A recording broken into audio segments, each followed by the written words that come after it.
Any ideas, Frank, when you actually applied to go to Flashback? Well, it was, I was wanting to be a graphic artist. All right, gosh. And I got a sort of placement through job creation scheme with a company in the West End. And after 6 months, they're supposed to either take you on or let you know you're not suitable for the job. So he kept me for 5 months and 3 weeks, and then decided he didn't want me. So he got his pennies worth out of me. This was the guy before you went to Chris? Yeah. All right. And Sorry. I was so involved in that job. I went back to the job creation scheme and just went crazy. I said, look, how can they do that to me? Why didn't they do it months ago when they knew they weren't going to take me on? So they went through their files, come up with Chris's company and name, and sent me to Templeton's. Wow. And went in for the interview, and I was still angry at this time because it happened on the same day. And Chris sat me down and says, right, what do you know about video? And I went, I know how to hire one. and basically that's all I knew about video. And you could see Chris's face lighting up and going, I've got a newbie here. I've got somebody who doesn't know what they're doing and think they know what they're doing. So that was me. So I absolutely brilliant. On the Monday. What a reply. So Chris, you know how to hire one. What was your thoughts? I remember him saying that. I'd forgotten on the basis on which we took Frank on, to be honest, but I remember that conversation because that was just the start of discovering Frank's wit. Yeah, absolutely. And our policy had been, right from the start, give me somebody who doesn't have to unlearn. Give me somebody who's keen and interested, and we can teach them the things they need to know, and they don't have to unlearn the things they picked up wrong from other people. So that's always worked for us, and that was why we ended up trying to recruit people straight from school rather than wait until they'd been to university, and because those people came in thinking they knew how to run the company and wanted to run the company and couldn't put up a lighting stand. No, they were a liability. But I can't remember what you first did, Frank. On what basis did you join us? I was just like a gopher, a runner. Right. A mule. I was a mule. I was a lighting mule. Yeah. Just carrying things, making sure everything was there because you remember we were on the top flight in Templeton. Yes. It was a lot of equipment and humping to do. There was, but thank goodness we had a lift. Thank God you had me.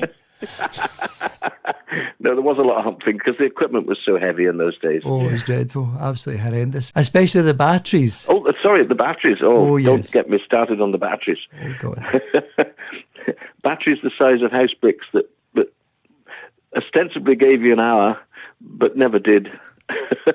As they started getting used, they'd drop and drop and drop until you were lucky if you got 15 minutes out of them. And you needed one in the camera and one in the recorder. Yeah, absolutely.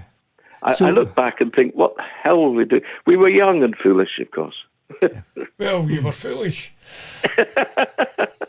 I was young once, Frank. You've forgotten. So's history, mate. That actually leads on to a good point. About 30 years later, Chris, and maybe 40 years later, we produced Uncowed. Now, if you just hold on, I'll let you hear this, see what you think. Uncowed is a comedy film with a serious purpose of helping people stand up to bullies. What do you not want in your water? Wee beasties and twigs. What else? When he moved to secondary school, our grandson was bullied. In his case, it was because of being a dancer, but kids get bullied for all sorts of silly reasons. Anyway, in the process of helping him, we realised this is a common problem, and applicable to adults in the workplace too. So we thought it would be a good idea to embed helpful advice in a comedy film to empower people without talking down to them.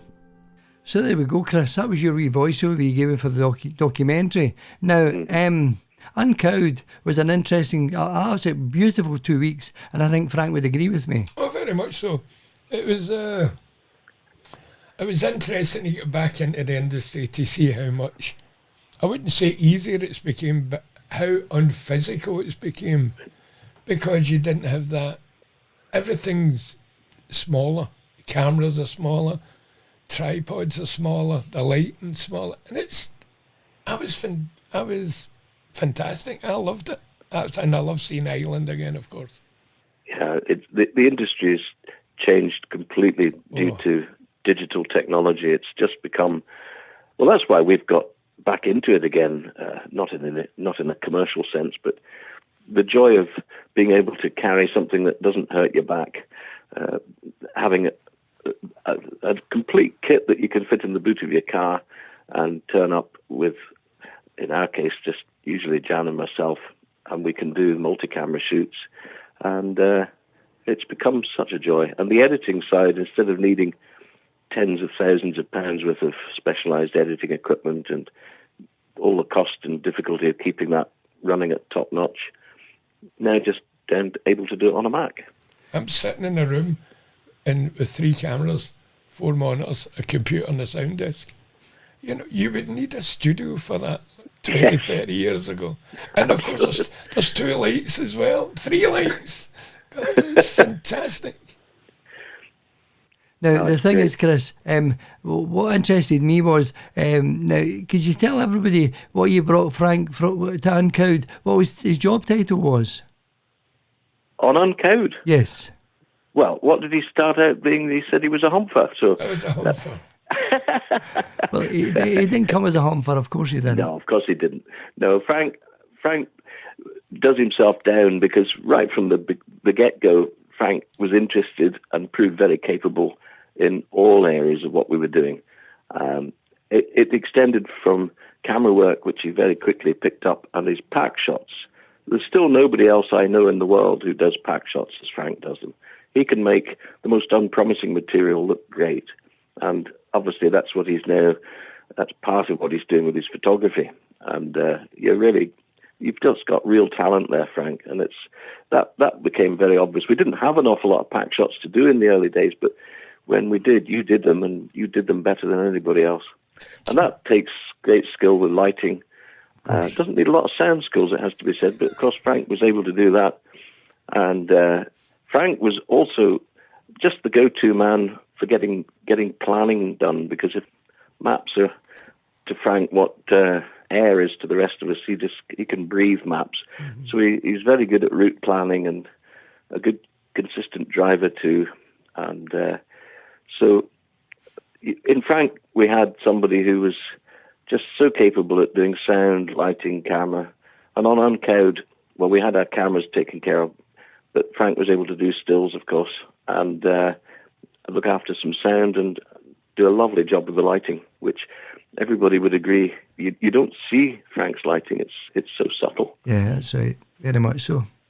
Well, you see some of it in my version, because I see it show behind the scenes. Yes. But on the actual film... No, you don't. But that's the way it should be, Chris, of course. Yes, that's the way it should be. So now, did you have a good time yourself, Chris, on Uncowed?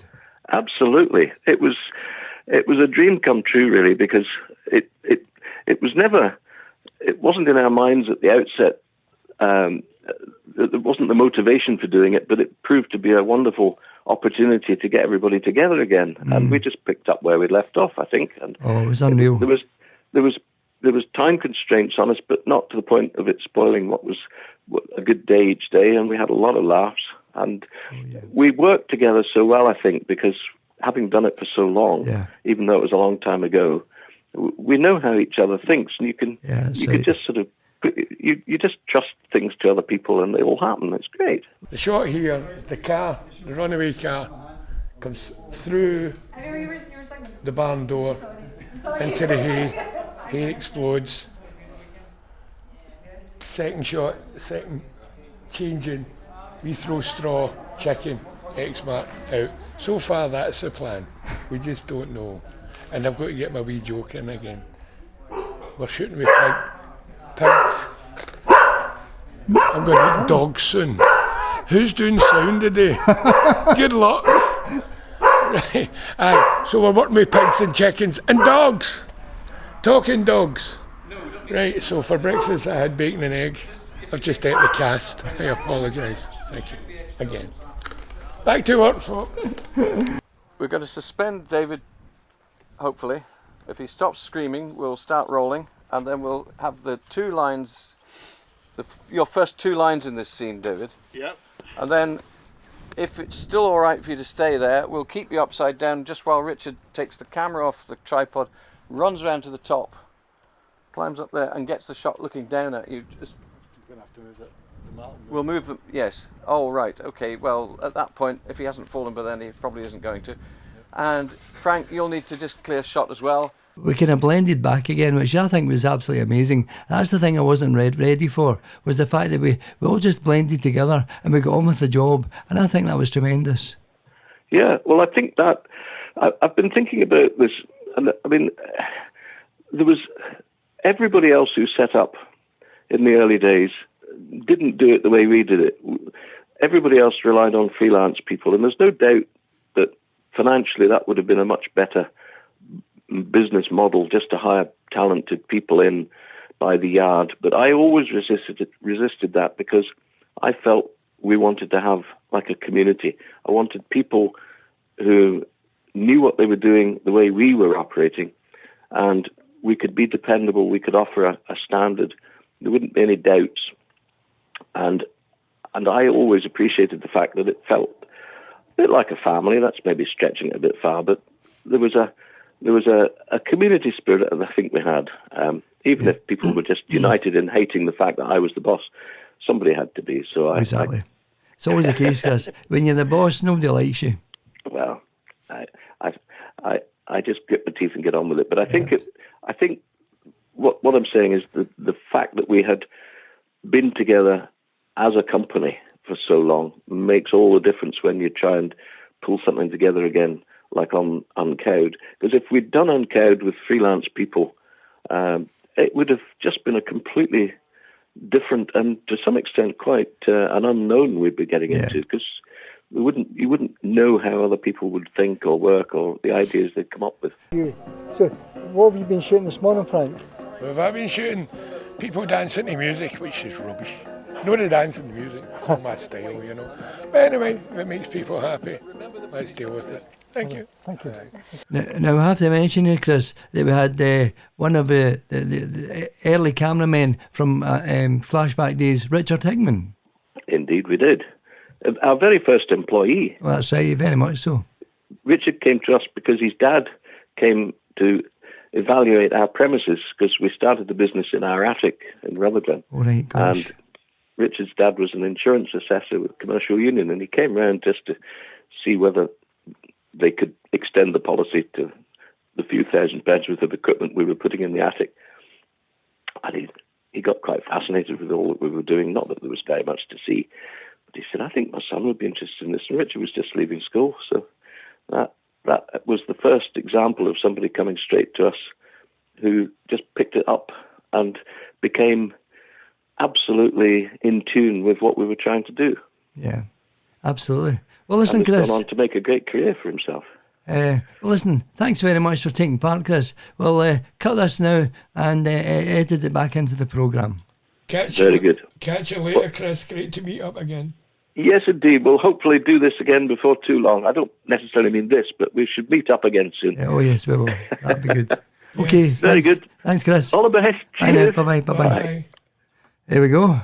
Do you want the truth? How do you think the day went so far? The first half was busy, running late, caught up, but that's thanks to the actors and their ability and their teamwork. But at the end up, we're now an hour early, and I'm a very happy chappy because I'm going off for a beer. Thank you. So tell me, Frank, what year were you born? I was born in 1956. 1980. AD. 1956. What's your first memory as a child? My first memory as a child is I must have been about 2 or 2.5. I stayed in Possil, tenements, and my brother was in the Merchant Navy. And every time he came back for a trip, he always brought back a toy or a token or a present. And this time he brought back a wee boat. All right, wow. It was fantastic because nobody in the street had toys, you know. And it was a model with Queen Elizabeth. Wow. And I remember getting out in the back and playing in a puddle and just pushing it with my finger and sitting at the edge of a puddle. And that's my first memory. How sad is that? Well, that's a good memory. And when did you start work? I mean, what years were you when you started work? I left school when I was 15. 15. I detested school. I never liked the education system. I didn't fit in. I've got a touch of... Do you know what I think it's to do with the fact they're not good with people with practical? Well, it could be that as well. It's not dyslexia I've got. It's just like a pinch off. Yeah, that's right. And it's the same with numbers. I'm great with numbers when it comes to 7, 8, 9. Put them together and I just go blind. That's right. You know, so, but it was, my spelling was terrible. And I was very shy as a kid. I liked my own company. And so maybe that's where the practicality of working things out came.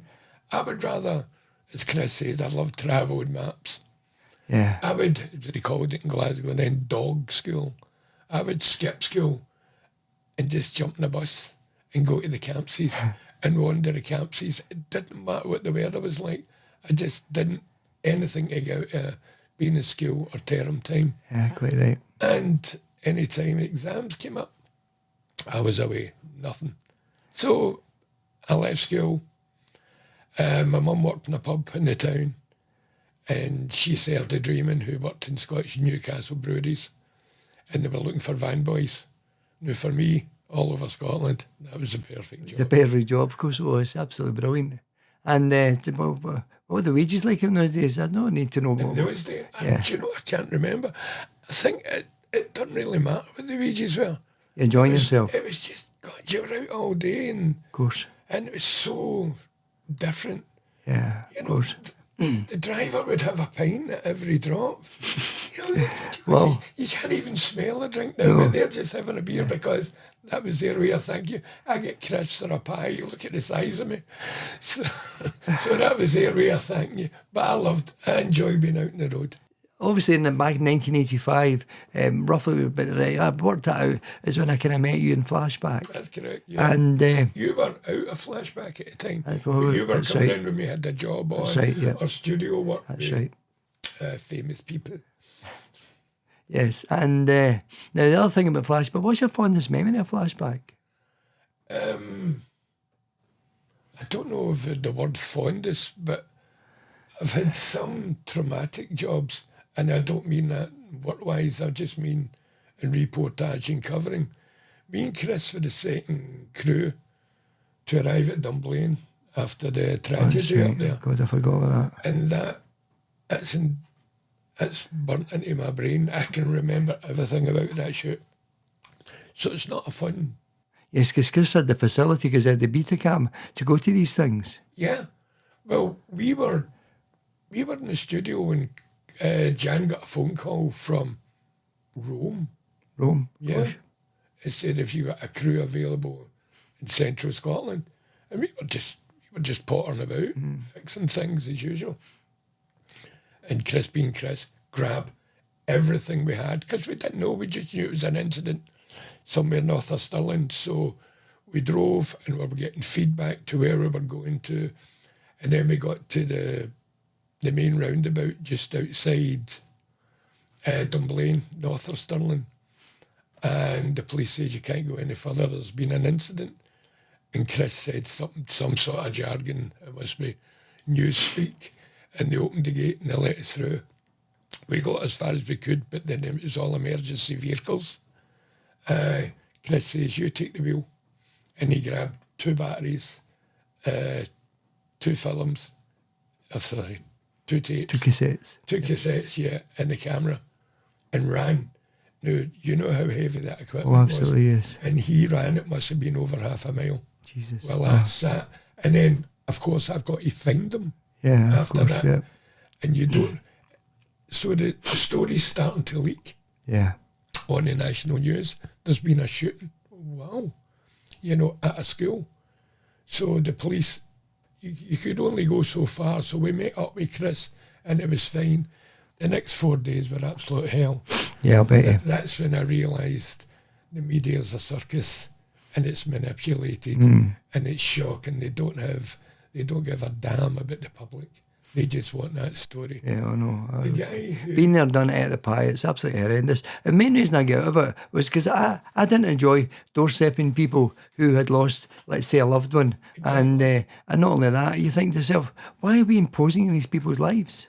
You know, absolutely horrendous. Yes. This was STV, of course. yeah, give me shots of bullets, Oh, no. blood on the windows. I know. You know, and we finally met up with the director, producer, whatever you want to call him, or Leo's, from Italy. I've still got his card in my wallet. Who was that?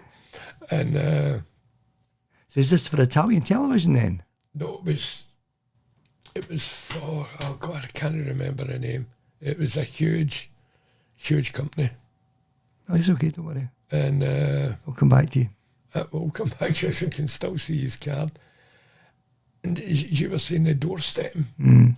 As soon as somebody stopped in the street, they were swarmed. Was that right? But not the Gosh. first day, of course, No. because there was nobody there. But as the circus progressed, as the week went on, Yeah. they were flying in from, they were flying into Newcastle and getting a taxi She was. and just hiring it for 4 days. And they were just chatting doors, looking in windows.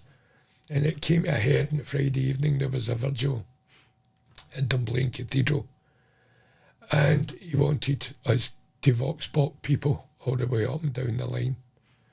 And my job was sound and had a handheld light.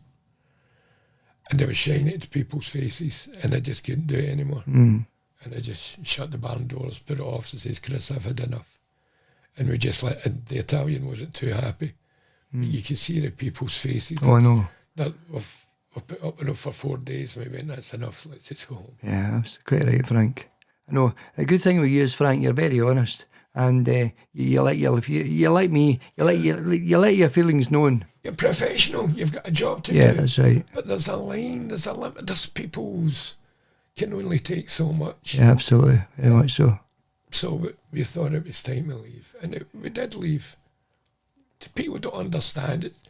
And as I said, it was a circus. It is. As soon as that, a week later, that story fades, Yeah, that's right. they Very all much go so. to somewhere. They go to Paris or they go to Vienna or they all go to a shooting in Chicago. And they all know each other. Yeah. It's strange. I remember hitting Kate Adie with a door. Man, what? Kate Adie. All right. She was in the car next to us doing a live report and I didn't see her. And she just got out of the car after finishing and I just opened the door, never seen her, knocked her sideways. Just before, are you retired now, Frank? I can't remember. I don't know. Don't know. I'm recovering from an illness and I'm on the sick. But I'm still actively looking for work. I've just sent away for an application for school photographer. All right, wow. So, because that's going to happen just before Yeah. term time. Of course. They're looking for everybody. But so I'm trying to get back, but I'm on the sick. I'm on the ESA. So the thing is, you've been at college, haven't you? You could get yourself a diploma. I'm going for it. All right. I'm going for it. I've always loved photography. And it started before Flashback as well, but I just didn't know how to do it. But once you start working with cameras, you get to know about composition and depth of field and what's interesting. When I finally had this illness, and it takes 5 years to clear up, I'm in 4 just now.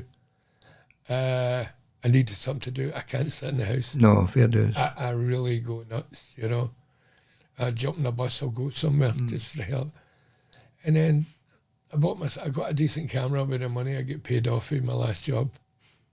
And So to tell me, what camera have you got, Frank? it's just a Nikon, it's a DSLR All right, Nikon, yeah, which I fantastic. enjoy. It needs upgrading, by the way, anybody out there looking for to get A a camera. trade-in, yeah. And it's just a basic DSLR, but it's better than the box cameras. Of course it is, very So much I'm so. away out, and I started doing it. My wife, or partner, Karen, who works in the college, suggested, why don't you do the photography course? And I went, Good idea. oh God, I'm 60. You know, if I get into college, they'll think I'm a janitor. They'll give you a brush and stay in your tripod. Dig Van Dyke. So and anyway, and I sat and I looked at the class. I went, "Oh my God!" You know, none of the trousers reaching bottom near their ankles. Brush. They've got odd socks on. They all wear hats. And there, me sitting going, "Hello, I'm Frank. And I'm not an alcoholic." So I went for it anyway. So I said, "I'll go for." At the interview, they offered me in at level 6. And I went, "No, I don't know. I know about photography, but I don't know about the technical jargon." Yeah, fair dues. For anybody who works in a studio or works with cameras, everybody's got their different connection names, and photography and videography is so totally different. Yeah, very I much know so. you think it's the same, but it's not. It's completely different. People think I'm a lecturer. All right. Yeah, Even honest. better. Yeah. Even better. Other people in See, the, you've got up from janitor to lecturer now. no, they think they go. Oh, I see. Oh, we see you floating about. Yeah, I always I thought see. you were a lecturer. And Oh, brilliant. Karen, my partner, will say, "No, he's just a student." And they sort of look, and so do other people. I think a lot of the students think I'm some sort of lecturer. Well, I'm not of age, but no, I don't aspire to be either, because they've got a hard job. Try to keep control of them. It can't be good. It's plus it's not a job it used to be. Let's be honest. No. And kids don't have the same. They've no respect. No, that's right. We're going to say that. If you can't criticise them, you can't give them No. a critique. Yeah, you that's take right. it I to know. heart, Yeah. and you've got to take them aside. That's another thing about me, my age experience. They'll talk to me. Yeah, of course. They won't talk to the lecturer. Yeah. So you So take my you've got all advice. the sad stories then. No, I just get things they don't really understand, you know. Yeah. Why do we need to do this? You know? Yeah. Because he doesn't make up the curriculum, or she doesn't make up the curriculum. It's made up by an education board, and you've got to go through those steps, and that's what you do. Either photography, to be a professional or work in photography, it's not an employment. No. It's a vocation. Yeah, of course. Same as what you're doing yourself. It's not a 9 to 5, Monday No, to not at all. Friday. It's not when you can be bothered. It's when you can't be bothered. Yep, that's When you right. go out and do something. That's when you know you're getting there. And you get that wee spark. You take that image. You say, I may as well just putting the camera away. I've got what I want. Yeah, quite right. But you don't. You just keep going to try and better it. I know. And Yeah, that's the problem with photography, is that as you see, you try and better the shot you took the last day, and it becomes a nightmare. Yeah. So you're thinking of different types a day. You're lying in bed thinking of locations. Yeah. Oh, that would be nice. And then you realise you've got to leave at 4:30 in the morning. That's You get it, the yeah. sun coming up Oh, I know. over that time. Now, tell me the funny story that happened over at Grangemouth. Oh, God. We were to do environmental photography. Now, if anything kills the environment in the centre of Scotland, it's Grangemouth. It's fantastically photogenic. Yeah. At night, it's fantastic. Oh, absolutely. So I decide, well, no, I'll go early in the morning, get the sun coming up, check the weather forecast, whatever, get the sun coming up through all the mist steam, because it's not smoky anymore. That'll do lovely. So I was getting my shots, and next thing, 2 vans just cut me off. 2 white, small vans. What are you doing? So, taking a photograph. You're not allowed. Why not? I'm in a public place. But that's not a public place, but I'm not in there. I'm at least 50, 60 yards away from the fence. But you're not allowed to do it without permission. I said, behave yourself. No, I got detained. Detained. I get detained till they checked up my background. What they like. You know, because I was secretly filming. And of course, While I'm secretly filming this, I'm standing at a main road with a high visibility vest on, a tripod, a DSLR oh, I know, camera. I know. Oh, you'll never spot me. Total nonsense. And of course, you're working with MI5 Clive the week before, I was indeed, yes. who was an assassin. And look where you are now. Yeah, absolutely. So, and I got a buzz out of it. I was driving up today Uh, and coming here and going, oh, I need to go there. I'm quite near Root Glen. I like Root yeah, Glen. right? yeah, absolutely, very So much I'll so. probably drive up there. Once I get to the house, I'm fine. I've got to go and take photographs. Yeah, quite right. And I can't go anywhere without taking photographs. Oh, I know, it's quite sad, Frank, but that's the way you get. I'm the same. I've got a camera with me virtually every day. But don't you think people use you? Oh, of course You're they do. just a Very cheap much. option. Of course they do. Very much so. Dad, do you want to come to my 40th? Hello, I know. Yeah, can you bring a camera? Oh, I know. Okay, That's right. That's right, me. fair That's enough. me. If you could go back in time, what would you say to your 18-year-old self? Listen and learn. Listen and learn. Right, Listen okay. and learn, because you're stubborn. It's not that you know everything, but you've been told what to do for 17 years. You're 18 now, you've got a wee bit of money in your pocket. You won't listen. No. You Oh, do, no. That's right. You know, you've got your inner self, you've got now, which you do listen to when yeah, you get you in the do. stage, because where's this voice coming from? You don't want to go there. I do. So you go, and then you've got the fear the next morning, go, why did I do that? Why did I go there? But then it's swinging doors. Yeah, absolutely. Very much so.